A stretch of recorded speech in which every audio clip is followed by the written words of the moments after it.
Hello, everybody. Hello, Ted. Hello, Um, cześć. Thank you for being here. On behalf of Whiteman Publishing, I'm here to have an amazing conversation with the author of this amazing book, Gdzie, jest twoja nisza, in Polish, that we've published some time ago. In English is the Nishin Nest. So, Ted, could you tell us more about yourself so the readers will get to know you better? Sure. Well, I was born in Edmonton, Alberta, and on my mother's father's side, he was a Greek Orthodox minister from Ukraine, from Poland, particularly right on the Dnieper River, I believe. And so to feel special to be having a book come out there. This is my first published book that I've ever had. And I started a book or a business about 25 years ago called Marketing for Hippies, helping hippies, life coaches, holistic practitioners, some crafters, some farmers find a way to market their businesses that actually felt genuinely good for everybody involved. Because so many people I knew, they knew they had to market, they had to get clients, but they couldn't find a way to do it that felt good. And so they either wouldn't market at all, which didn't work, or they would try some of the pushy, aggressive marketing stuff, and that also didn't work.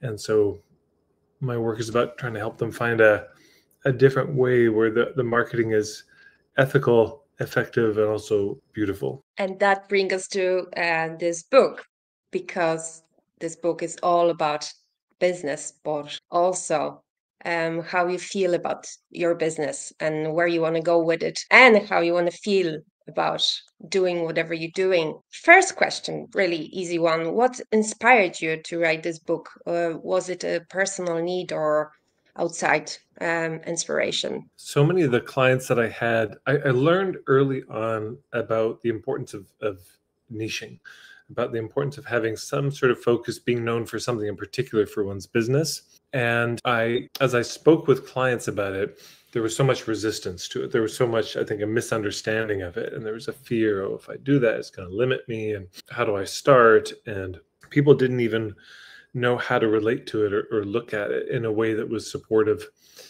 Because if people don't think through the niche, it's much harder for the business to work. You know, you're going to be known for something. You're going to have a reputation for something anyways.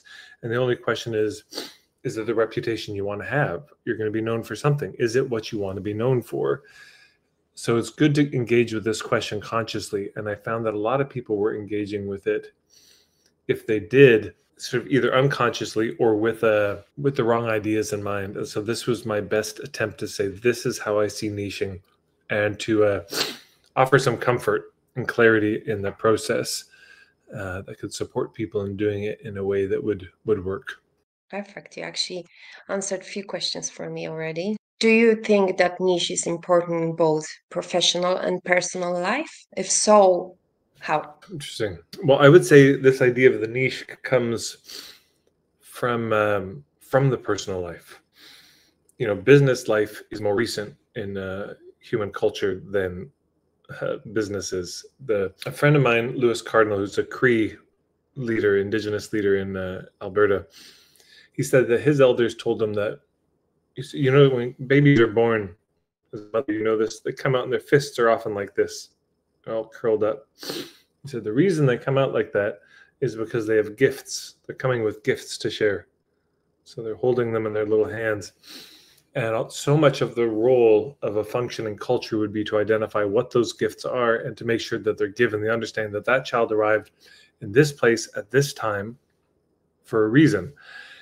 And so that child had a role to play in the community. And that's my working definition of niche, is it's the role you play in the community, or in marketing, it's the role that you're known for in the marketplace. It's a function. It's something that you do that you can do maybe more easily than other people, that you're more qualified than other people. I remember hearing about, I think it was the Dagara people in Africa. And when a woman was pregnant, the medicine man would kind of go down by her belly and have a conversation with the child. Who are you? Why are you coming here? What are the gifts you've come to bring?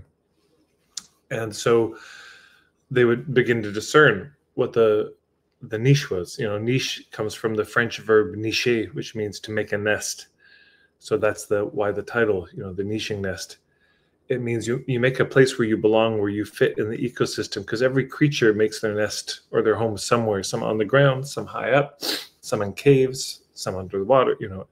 Everyone has a different place they make their nest, which tells you a lot about who they are, what they choose to call home. So, then you would have traditional cultures where as the young ones were growing up, the older ones would be paying a lot of attention to them, noticing, oh, whenever we talk about hunting, this one gets excited, and this one just always wants to make beautiful things, and this one has such good humor and is able to release tension in a group. And they would start to see it, and you would be tracked.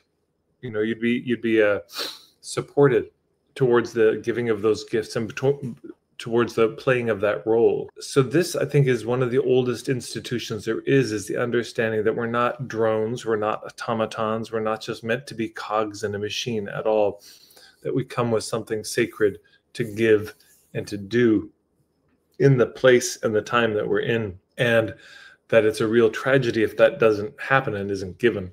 So business is just one of the most recent iterations of it. It's not that it's just that business isn't left out of the proceedings. This is true if you work a job. This is true, you're employed by somebody else. It's true if you're in the nonprofit sector. It's true if you're not employed at all. There's still this question of what's your role in the community? What's the thing that you are uniquely qualified to do that lights you up to do it? So that's my sense of it. So it's a lot like in Poland, we talk about mission. What's your mission? So my understanding is it's quite something similar. It's like mission and gifts all together, and how you approach your community, right? Yeah, it could be. There's probably useful distinctions to make, and it's probably good not to collapse everything into one heap. I think there may be important distinctions between, depending on how we're defining the words, mission, vision, purpose, gifts, niche, target market. These all mean slightly different things. But yeah, for the working conversation, it's, what's this role that you want to be known for, or that you do become known for? Because people get pigeonholed into niches they don't want to be in. People, we all know people get reputations. I don't know how it is in Poland, but I know in where I come from, people get nicknames. And for my Scottish ancestors, there'd be so many people named Johnny McDonald. And so you had to have a way to differentiate which Johnny you're talking about. And so then something would happen in their youth, and they get a nickname that would just stick with them forever. So you become known for something really quick. Martin Shaw, who's a storyteller from Devon, England, he said, you might want your name to be Sweetgrass Woman, but if you're always late to pick up your kids from school, that's your name. So we become known for what we do repeatedly. We become known for the way that we are in the world. And it's a real tragedy too when people become known for what their parents wanted them to be known for. I can't remember who said it. It was Jung. He said the most powerful force on the life of a child is the unlived life of the parent. So if you become the fulfillment of what your parents never did, and it's not your life, you're stuck in a nest. You're a little bird that's supposed to be on the ground, and you're stuck up way in a tree, or vice versa. And it just will never feel like home. You're always going to feel uncomfortable in your own skin. Thank you for saying that. Actually, Poland is in the middle of very interesting times, because a lot of businesses grow and a lot of people start their own businesses. A lot of people just give up their, 8 to 4 jobs and just go out there and search for their own voices, because I actually think we're the first generation here in Poland that we weren't told who to become, and the history hasn't told us that either. We were born in times when everything was changing so fast, so quickly. We remember times when there are no TV, and now we have TV and phones and everything. So we're quite lost in all of this, but also trying to do something by ourselves. So this is very interesting time for Polish people. This is one of the reasons why we renewed the book, we renewed the cover, and I strongly believe this book will help a lot of Polish people here. That's just a comment, but my question is really, did this book help your clients, because that was the reason why you wrote the book, right? I hope so. I've heard kind things be said about it over the years. I've shared little snippets of it on social media, and they seem to get a favorable reaction. And it makes sense. Most people, this isn't what they think about. They're trying to think about how to feed their kids. They're trying to think about how to make their business run. They're not obsessed with the finer details of niching. But that's what I've had to be obsessed with, because early on I could see, oh, if somebody doesn't have their niche figured out in a business sense, nothing works. I mean, really nothing works. If you don't have the niche figured out, it's very hard to articulate a point of view on anything that's compelling at all. It's hard to craft offers. How do you make an offer that's going to be just amazing for somebody that they're going to want to spend money on if you don't know who you're making the offer for? Because there's no such thing as a gift that everybody's going to love. And how do you figure out where to find them if you don't know who them is? So all of these questions, that strategic questions around effectiveness, hinge on this question. What's your role? Who are you trying to reach? What are you trying to offer? I mean, it's niching asks these such simple questions. You know, when do you want to offer it? Why do you want to offer it? How do you want to offer it? The questions are simple, but they're so difficult because of their simplicity. So yeah, I think the book has helped because it's helped people find a way to look at niching and relate to niching in a way that makes sense. Because the way that I found so many business coaches talk about niching is it gets reduced down to just target market, gets reduced down to who do you want to help. And there's a usual formula, which I use with my own clients. It's helpful. It's, you know how blank kinds of people struggle with blank kind of problem. I help them get blank kind of result. So you got the type of the person, the symptoms they have, the thing that they're craving. And that's good, but niching is more than that. That formula doesn't cover, what about a restaurant that's like the superfood elixir bar in town, making weird vegetarian food? That formulation won't work for that kind of a business. You might have regular yoga classes, but you offer them at 3 a.m. in the morning. Well, that formulation doesn't necessarily cover something where the difference is when. So I hope it's been helpful. I think it's been helpful because I know this is something that, especially as the coaching industry and the holistic practitioner industry, as that grows, as this people grow in self-employment, what I'm seeing is when I first started, nobody really heard about niching. Nobody done any marketing workshop. I'd ask people, have you been to another marketing workshop? And I was often the first one they'd been to. And niching was a kind of new thought to them. But now, 25 years later, we're in a very different place where almost everyone I talk to knows that niche is important, knows that they're struggling with it, but doesn't know how to approach it because the ways they've been shown to talk about niching are so truncated. They're so small, and it's not, and so it becomes confusing because they think it's only about this very small version of who they're trying to reach. Mm-hmm.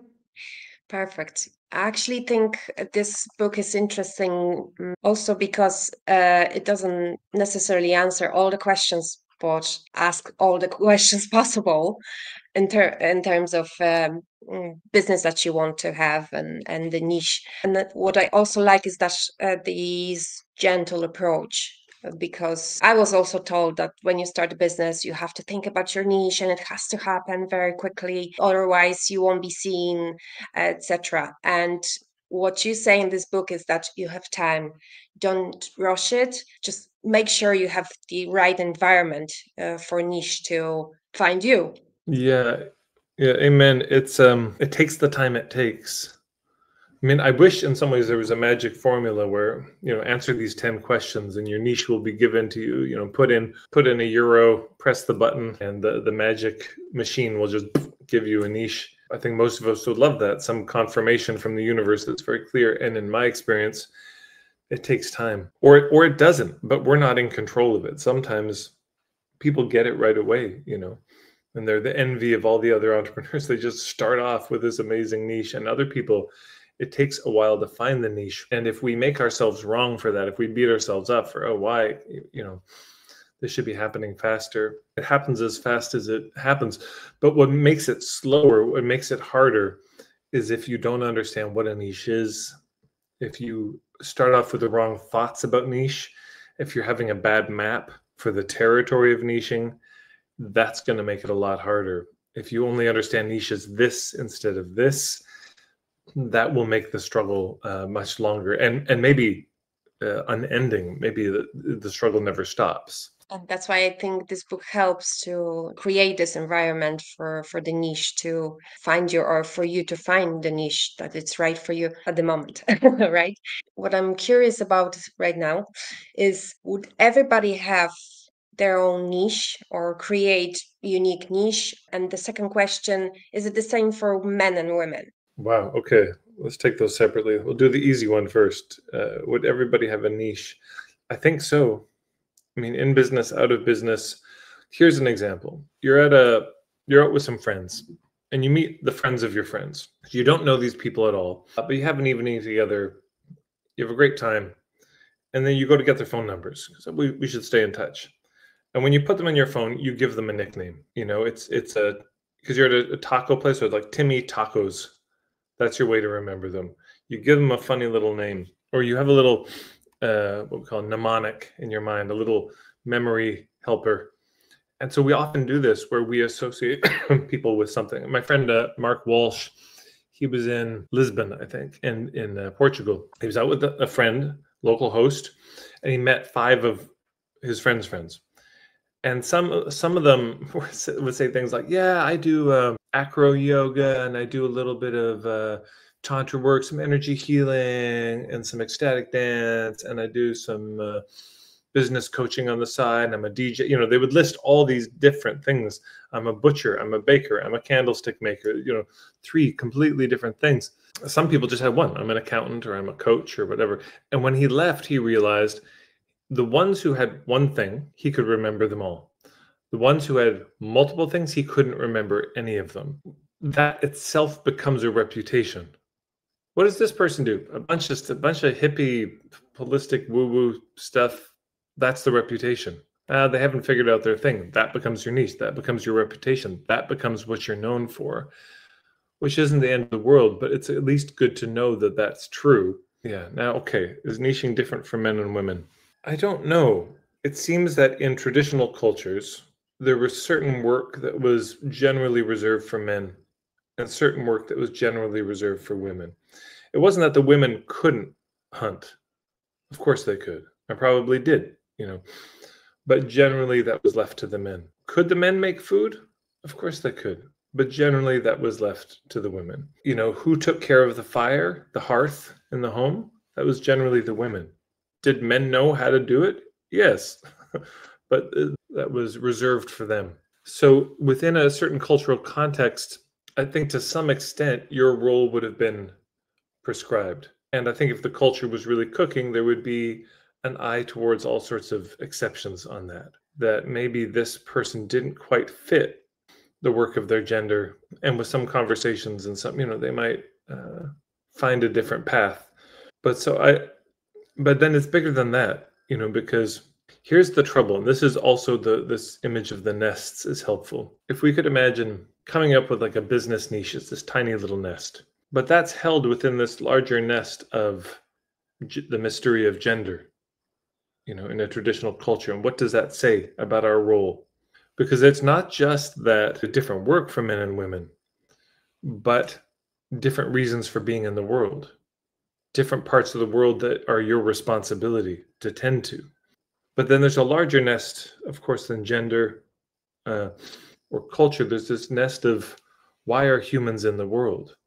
What's our role as human beings in the world? Why are we here? Is it just unique to everybody? Is it a free-for-all? Is that the best part, that we just get to decide what our role is as a human being and everybody picks a different thing? Or might there be some general work that humans have been entrusted with, that has been left to humans, that the gods decided they wouldn't do? For the Mayans, in the Tzutujil Mayans in Lecatitlan in Guatemala, their understanding was the gods have 5 fingers, no thumb. And they also had no thumb in their mouth, the tongue. So they couldn't speak, and they couldn't, because they had no thumb, they couldn't make beautiful things with their hands. So that was left to humans. So one of the understandings was one of the functions of humans is to kind of walk around the world that they were put into, that was already complete before they arrived, and just say, wow, a lot. Amazing. And to make beautiful offerings to the world that was feeding them, to feed the world with the beauty they make with their hands and with the beauty of how they speak. So, this is a much larger nest. And then within that, you might have the nest of a particular culture, the nest of your gender, and then your particular role. But it's all held in these larger and larger nests of the world. I asked this question deliberately because I'm a woman, and I read your book, and I found it very helpful because it gives so much choices. Because it gives a choice that you can have one niche, or you can have loads of them, or it can change and turn into something else with time. Because myself, I've tried so hard all my life to do just one thing, to have just one profession, and it didn't work. Because every time I tried to have one profession, it turned into something else, and then something else. For me, it was more important how I do it, how I approach people, what I bring as a gift, which is rhythm, the gift of rhythm, whatever I do.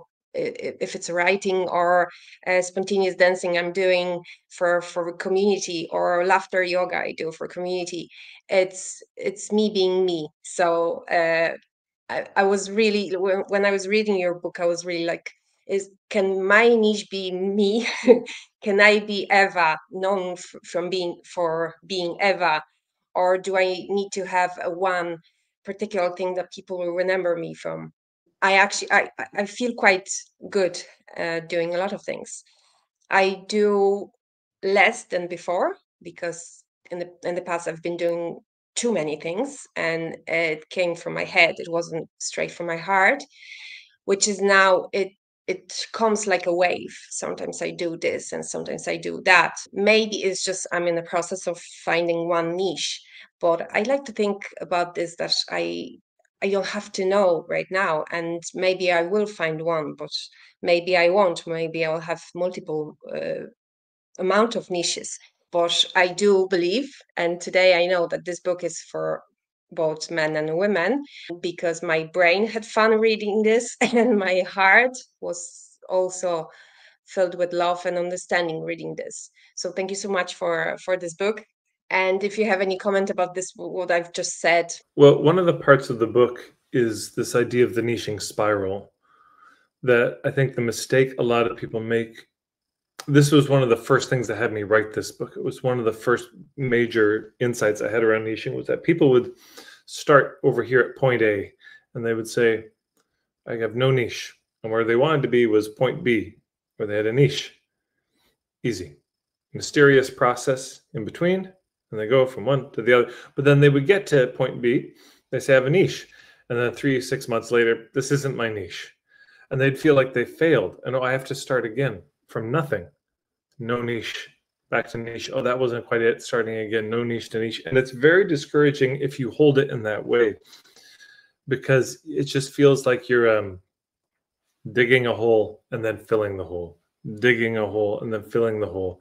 And there's no progress, nothing to show for it. But another way to look at it is that it's actually a spiral. You start here with no niche, and then you you think about it. You try some things and you experiment, and then you end up back here. And people say, oh no, I'm back where I started. No. Where you started was here. Now you're here. You're one ring in. And then again, you try some more things, you do some more reflecting, and now you're here. Not here, not there. So we're always spiraling in. And this is what I find is, if we engage in this in a conscious way, as you say, often there's less things we do, there's less variety, but it starts to hone, it starts to become more true. We start to find our flavor, we start to find our unique thing that has our signature to it. We realize, oh, I'm not actually interested in doing everything. I'm happy to leave some of that work for other people. Sometimes the work we're doing, the work that we take on, is because we see that it's needed, not because we feel called to offer it. We just see the need, and so we put it out. One of my favorite questions to ask people when they say, should I do this project or not? Is this my niche? And I'll say, okay, imagine you wake up tomorrow and you see that somebody in your community has started that project. The project you're thinking about starting, the business you're thinking about starting, somebody else has started, and it's way better than you could have done. The design is better. The wording is so clear. The services are really well priced. I mean, it's just, you were thinking of something like this, and they've done something like this. Do you feel relieved, or do you feel bitter? Because if you feel bitter, if you feel like, oh no, somebody stole that, then maybe that's your niche. Maybe this is really important to you. It's really dear to you. But if you feel relieved, if you feel like, oh my God, that's not your niche. That's just something you saw that was needed in the marketplace, and bless you, you wanted to offer it and, bring some help there. But you're happy to let it go when it's time to let it go. This happened for me a number of times. I've things, and then somebody else said, well, I could do that. I could step up and take it. And it's just, please. Like, I love the project. I love the idea, and I'm too busy. I can't do everything. And if it can just continue, great. If these people can get help, great. I don't need to be the one to do it. But I think when it's our niche, we do want to be the one to do it. We don't like the thought of it's just happening and we're not involved. That's amazing. Actually, I do find that when I'm in the flow, a lot of ideas come to me. A lot of ideas come into my head. And an awful lot, I had the moments, like you just said, that I was relieved somebody else just took over. But I so wanted to see that happening for myself or for my friends or for my community or for somebody I know. And it's like, oh yeah, it's happening. Great. Now let's move to something else. So thank you so much for bringing that up. It's really, really important. Does niche always have to be related to making money? No, I don't think so. No, niche is just your role in the community. And probably most of it will not be making money. Most of what we're known for, well, it depends. It depends, I guess, on your life. But niche is a function you play for which you may or may not be paid. I mean, Van Gogh, the painter, he was known for this incredible art. It wasn't related to the money he made, that's for sure, because he was broke. No, there are all sorts of people we can all think of who we know for certain things that have nothing to do with how they make money. And again, some people are unemployed. So if it's only related to employment, then if you're unemployed, you can't have a niche. But of course, people still have a role if they're not employed. People still, mothers have no role, but this is how it's been in modern society. Is mothers then become invisible? Mothers have no role. There's an incredible documentary called Who's Counting from the National Film Board of Canada about Marilyn Waring, who was the first female MP in New Zealand. And she didn't understand a lot of the financial rules of government, and they didn't make any sense to her. So she just kept asking questions. And the more questions she asked, the less sense it made. Because by the economic rules of gross domestic product, somebody stealing your car is good for the GDP. Somebody like the Exxon Valdez oil spill that happened all these years ago, or any of these natural disasters are actually great for the GDP because more money goes through the economy. There's the cleanup costs, there's the media, there's the insurance, all that is money going through the economy. So it's good for the economy, but it's terrible for people. It's terrible for life.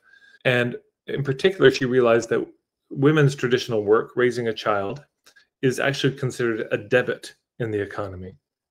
It's considered taking from the economy instead of giving, because the child's just consuming and they're not producing anything, which is insane. I mean, this is so mad, but that's what the economic rules say and reinforce and value.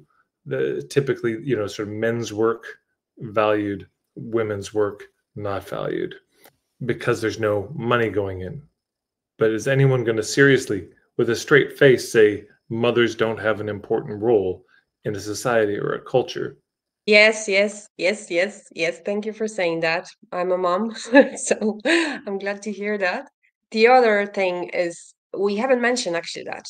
Do you have to like the niche that you found? Like, do you have to like doing this? Well, I think it should feel like it fits.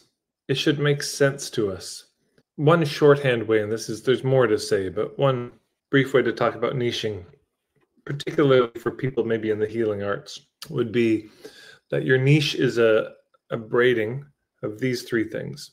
One are your gifts. There's certain things that you're really good at. They're the kind of things that when other people struggle to do them, you're confused. Like, what do you mean? That's hard for you to do? That's the easiest thing to do. The second thing is your nature. So some people are very shy. Some people very loud. People have different introverted, extroverted. People just have a different way about them. And then the third thing is your wounds, meaning you've gone through certain things in your life. You've been hurt in certain ways, and often this is connected to the niche, that your wounds often give a direction for the niche if you're in the healing arts. Your nature gives the tone of the work, and then your gifts give the shape of the work. And all of those should feel like they fit. They should feel like it's the big tragedy is people walk around wearing suits that don't fit them. And when people look at it, it's like, that clothing doesn't fit them. And they're walking around feeling like it's too tight, it's too big, and it just doesn't match them. And people go their whole life in that way, feeling like they're doing somebody else's job. They're living out the unlived life of their parent. They're being nice and fulfilling the expectations of everyone else.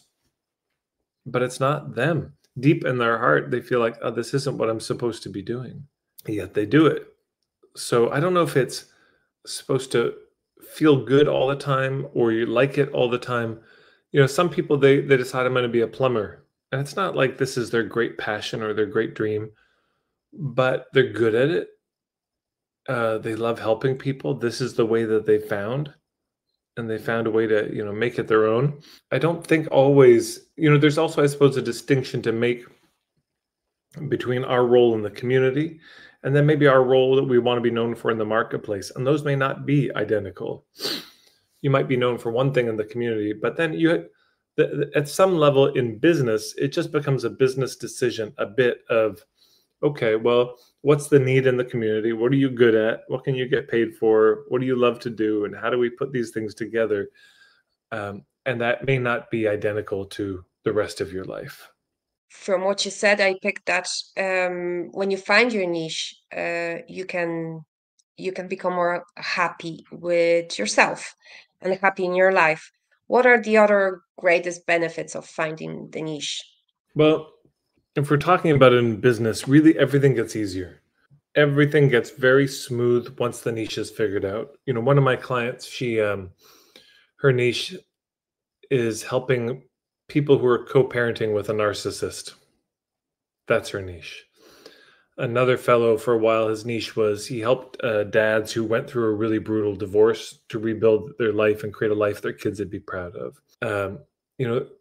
And when that gets clear, it's so much easier. Where do we find these people? No problem. What kind of offers do they want? Something very specific for them. What's your philosophy about it? Well, now we have something to have a philosophy about instead of just what do you think about life in general. So things get easier. That's number one. Number two, there is that sense of I'm wearing something that fits me.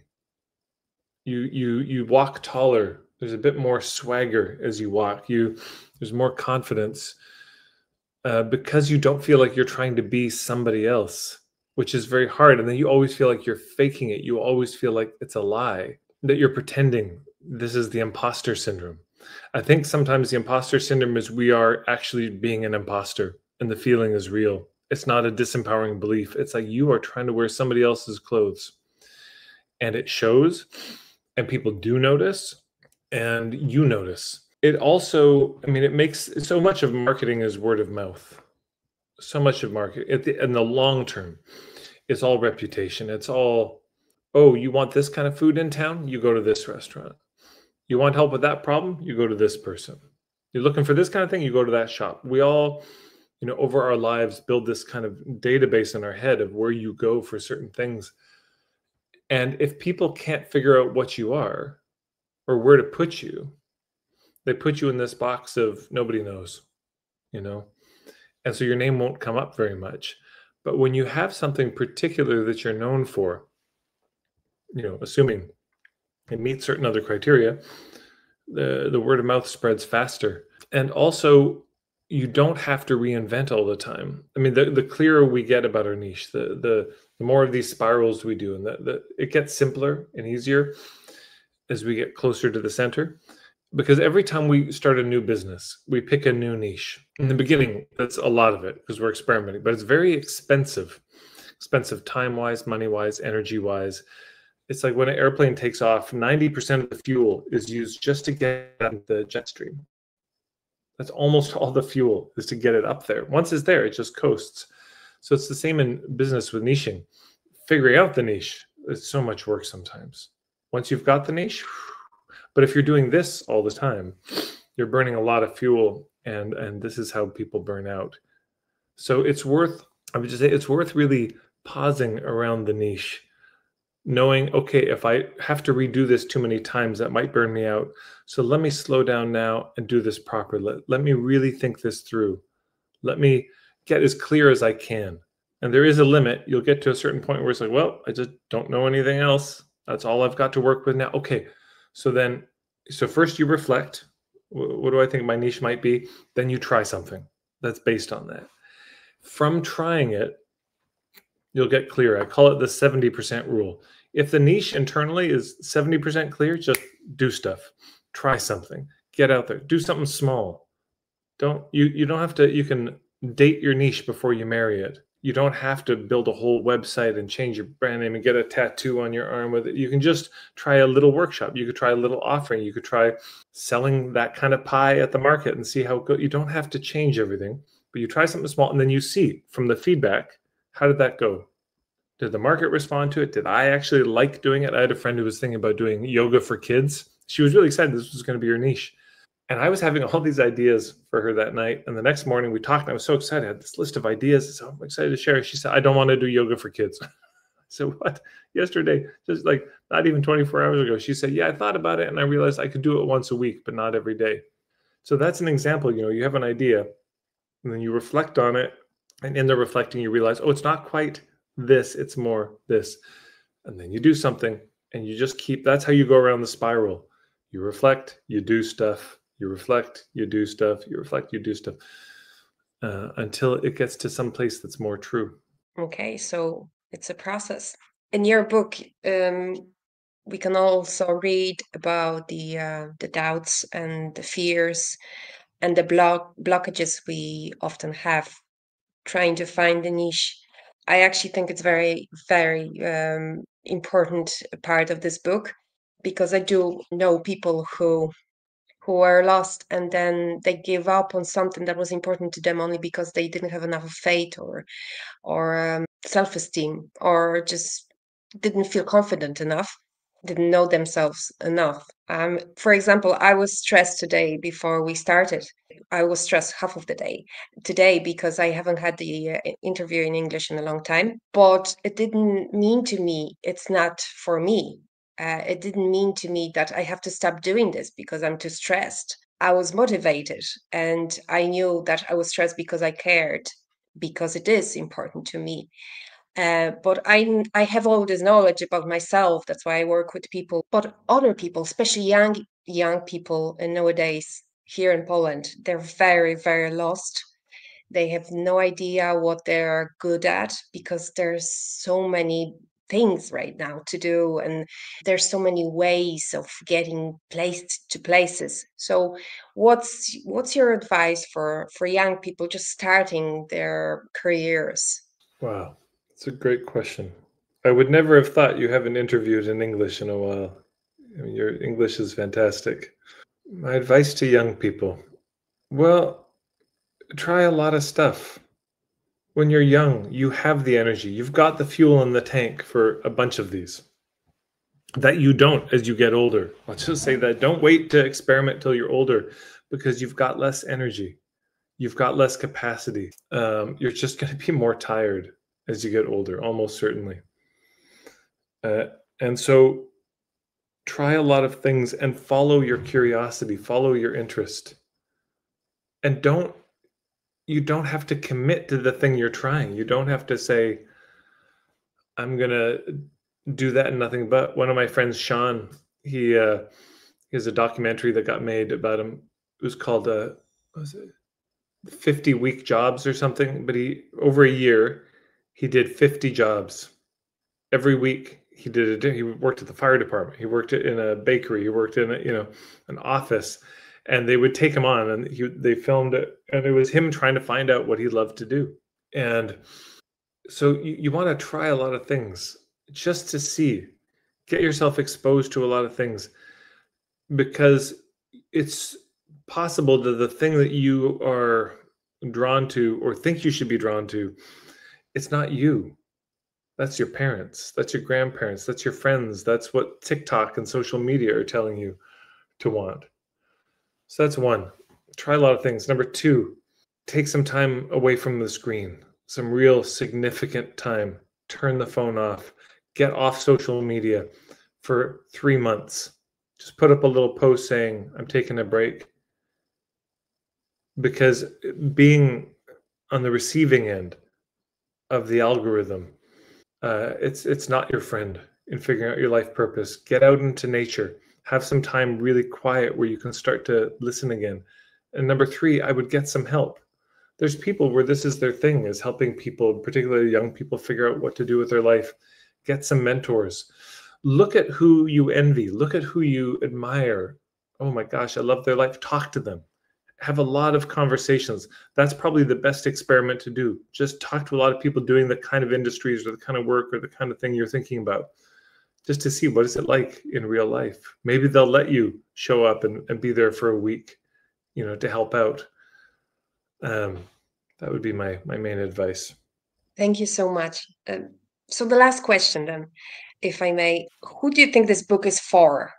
Will that book be good, for example, for people who are burned out with their jobs? I would say the bullseye, the perfect person this is for, would be an entrepreneur of some kind, who they know that they are an entrepreneur and they really want to make it work. And they're tired of the ups and downs and they want something smoother. They want a just clear, easy path. Primarily, most of my clients are coaches and service providers, holistic practitioners. So I sort of write it from the experience of working with those people. I think if somebody is feeling lost, this can give without purpose, can give a framework. I hope. Fingers crossed. We'll see. Great. Thank you so much for this conversation. I absolutely recommend this book to everyone who wants to get to know themselves better, not just in business, but also in general, who you really are and what you have inside and why you're here. Why you're here, what can you bring to the table? Thank you so much, Ted, for your time. And if you have anything else to add, feel free. Thank you so much. I think we covered it. Thank you so much for all your work. I'm immensely touched that you thought this book was worthy, not just of a first printing, but a second printing. And the only thing I'll say in leaving is, may it be that I get to visit you in Poland someday, and maybe we could do a live event there. I'd be so happy. I've never been, and I would love to go before I die. Oh, then we have loads of time, but that's an amazing idea. And I'm all here for it. And definitely we can make something work. Thank you so much. And all the best to you. And thank you so much for this book.